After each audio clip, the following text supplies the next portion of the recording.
When the freezing winds of January sweep across the plains of northern India, surviving the night outside is a matter of strict physical endurance. For a tenant farmer guarding his crops in the open, warmth is the only barrier between life and death. Inside a modest hut, a farmer named Halku and his wife Muni are locked in a desperate argument. They have scraped together exactly 3 rupees, money set aside for a thick winter blanket. But these 3 coins are demanded elsewhere. The local landlord, Sanya, is waiting at their door to collect an outstanding, ever-growing debt. This flowchart shows the inescapable math. A farmer's harvest is siphoned off to pay ground rent, colonial taxes, and compound interest. With no capital left for survival gear and facing eviction, the money meant for physical warmth is diverted to the landlord. Knowing exactly what it means, Halku surrenders. He quietly takes the 3 rupees from his wife, hands them over to the landlord, preparing to face the darkest months with only a thin sheet. The agrarian economy forces laborers into an agonizing paradox. To keep their right to work the land, they must sacrifice the tools needed to physically survive.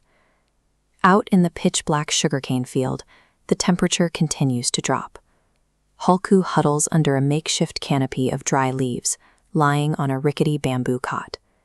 His body offers no natural defense against the elements. Years of grueling labor on meager rations have left his frame thin and exposed. As the wind cuts through his old shawl, he shivers uncontrollably, his blood feeling like ice in his veins. Beneath the cot, his dog Jabra is curled tightly into a ball as frost bites his fur. Both man and animal are kept awake by the cold.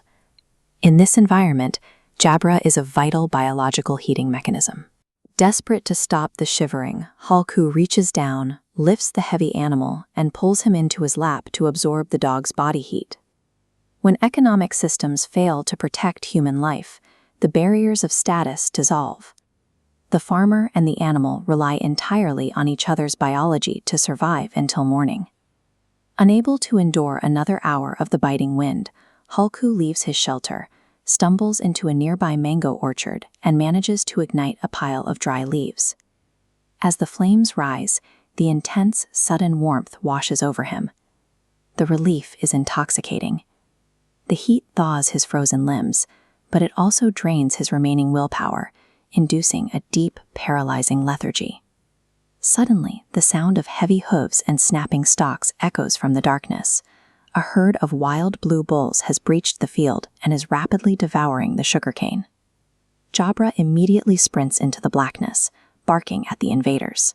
These nilgai are massive, muscular beasts weighing hundreds of pounds, capable of trampling a frail man in the dark. Driving them off requires coordinated effort and physical confrontation. Sitting by the fading fire, Halku hears the sickening crunch of his livelihood being chewed down to the dirt. He knows his entire season's labor is vanishing in minutes. He tells himself to stand up, but the air outside the radius of the fire feels like a physical assault.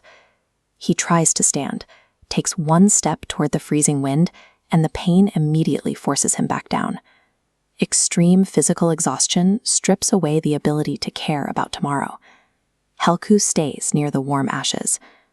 The morning light reveals absolute destruction. The sugarcane field has been trampled flat, stripped of anything valuable.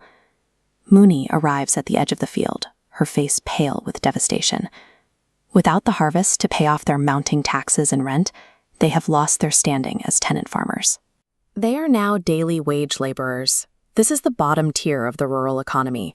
Daily wage laborers possess no land and survive strictly on whatever grueling physical work they can secure each morning, living in perpetual destitution.